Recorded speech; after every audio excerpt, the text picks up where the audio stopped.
বহুবিবাহ ও বিবাহ বহির্ভূত সম্পর্কের অভিযোগ তুলে এক মালয়েশিয়া প্রবাসীর বাড়ি এক্সক্যাভেটর দিয়ে গুড়িয়ে দিয়েছে স্ত্রীর পরিবারের লোকজন। সম্প্রতি প্রকাশ্যে বাড়ি ভাঙচুরের একটি ভিডিও সামাজিক যোগাযোগ মাধ্যমে ছড়িয়ে পড়লে চুয়াডাঙ্গায় ব্যাপক আলোচনা সমালোচনার সৃষ্টি হয়।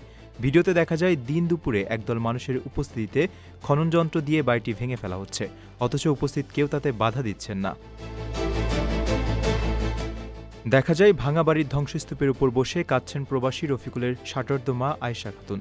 আক্ষেপ করে তিনি জানান, ছেলের অপরাধের জন্য তিনি ছেলেরই শাস্তি দাবি করেছিলেন এবং তার স্বামীর হাতে তৈরি করা শেষ সম্বল এই বাড়িটি না ভাঙার জন্য সবার হাতে পায়ে ধরে আকুতি জানিয়েছিলেন, কিন্তু ক্ষুব্ধ লোকজন তার কোনো কথাই শোনেননি।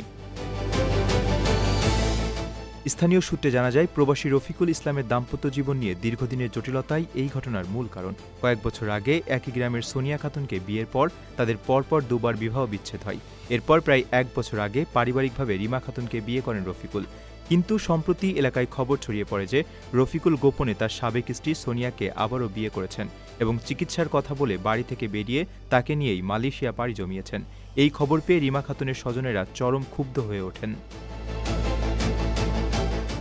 স্থানীয়রা জানান, ক্ষোভের বশবর্তী হয়ে শনিবার সন্ধ্যায় রিমার পরিবারের লোকজন রফিকুলের বাড়িতে গিয়ে হুমকি দিয়ে আসেন এবং পরদিন এক্সক্যাভেটর এনে পুরো বাড়িটি মাটিতে মিশিয়ে দেন।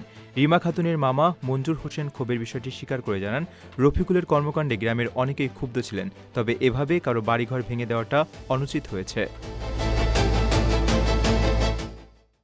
প্রথমবারের মতো প্রবাসীর সিটিতে শুরু হলো কমার্শিয়াল শপ বরাদ্দ। আপনার ব্যবসাকে দিন একটি আধুনিক ও সম্ভাবনাময় ঠিকানা। একই সঙ্গে নিশ্চিত করুন ভবিষ্যতে লাভজনক বিনিয়োগ। সীমিত সংখ্যক কমার্শিয়াল স্পেস এখন বুকিং চলছে। স্ক্রিনে প্রদর্শিত নাম্বারে আজই যোগাযোগ করুন এবং আপনার পছন্দের শপটি বুকিং নিশ্চিত করুন। স্পেস সীমিত, তাই দেরি নয়, আজই বুকিং করুন। প্রবাসীর সিটি, আপনার ব্যবসা ও বিনিয়োগের স্মার্ট সমাধান।